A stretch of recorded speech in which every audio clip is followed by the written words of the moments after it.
Oklahoma's budget-making process has hit a snag. An election task force recommends allowing unlimited donations from individuals to candidates, and an update on legislation related to treatment for sexually transmitted infections. I'm Deborah Ashar with the KGOU PM NewsBrief for Thursday, April 4th.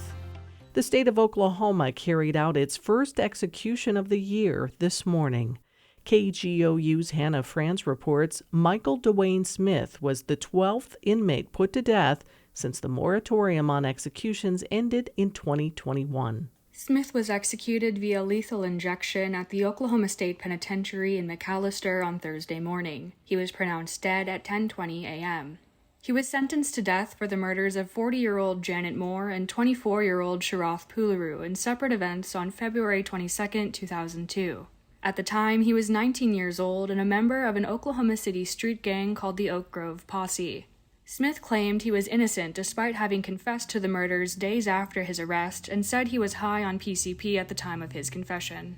His execution follows the Oklahoma Pardon and Parole Board denying him a recommendation of clemency last month and the Oklahoma Court of Criminal Appeals denying him an emergency stay of execution earlier this week.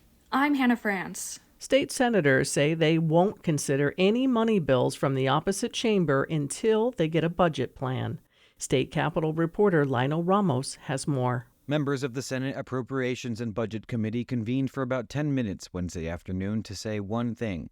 There will be no action on House bills that cost the state money until the chamber provides the Senate with a budget plan. Senate Pro Tem Greg Treat says the Senate has done its part to be transparent. Now it's time for the House to do the same. We delivered the numbers on time. House of Representatives, they had told us they were giving us their budget sheet yesterday so we could operate in a consistent, transparent manner when we're taking up House bills. Unfortunately, for some reason, they're delaying that. Treat says he has a, quote, sneaking suspicion the House is trying to push budget discussions to a joint committee on appropriations and budget. If that happens, the state budget process will be more ad hoc and less transparent. In Oklahoma City, I'm Lionel Ramos. A task force created by Governor Kevin Stitt proposes eliminating the cap on how much money state politicians can accept from individual campaign donors. Oklahoma Public Media Exchange's Robbie Korth reports on what the governor wants to change. Right now, a candidate on the ballot for a primary, runoff, and general election can receive just shy of $10,000 from an individual. But that cap isn't there for everyone. The task force argues so-called dark money groups that raise unlimited funds can take advantage of their own set of rules to attack candidates with impunity. The task force findings say unlimited donations from individuals to candidates could level that playing field. But Oklahoma would be in a small minority of states like Texas and Oregon that allow for unlimited donations from individual donors. Ultimately, Stitt is asking the legislature, state election board, and ethics commission to make that change and more for the sake of election integrity. In Oklahoma City, I'm Robbie Korth.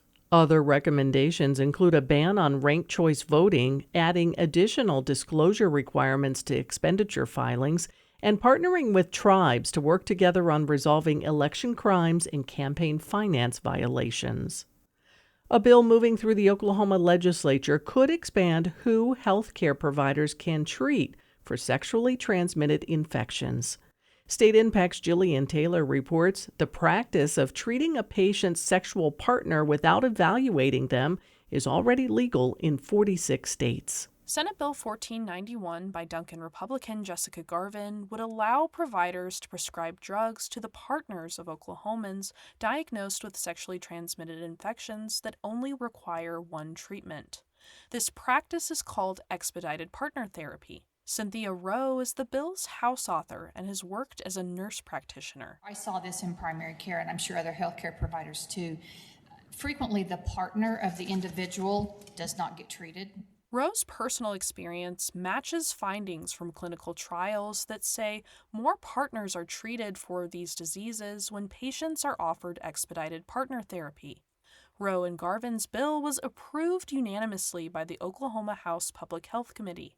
Now it moves to the House floor. For State Impact, I'm Jillian Taylor. You can find more Oklahoma news on our website, kgou.org, and on the KGOU AM NewsBrief podcast. I'm Deborah Shar. At a time when information continues to come at us faster and faster, sometimes you need to hit pause and rewind. NPR's Throughline takes you back in time to the source of the news stories filling your feed. Find NPR's Throughline wherever you get your podcasts.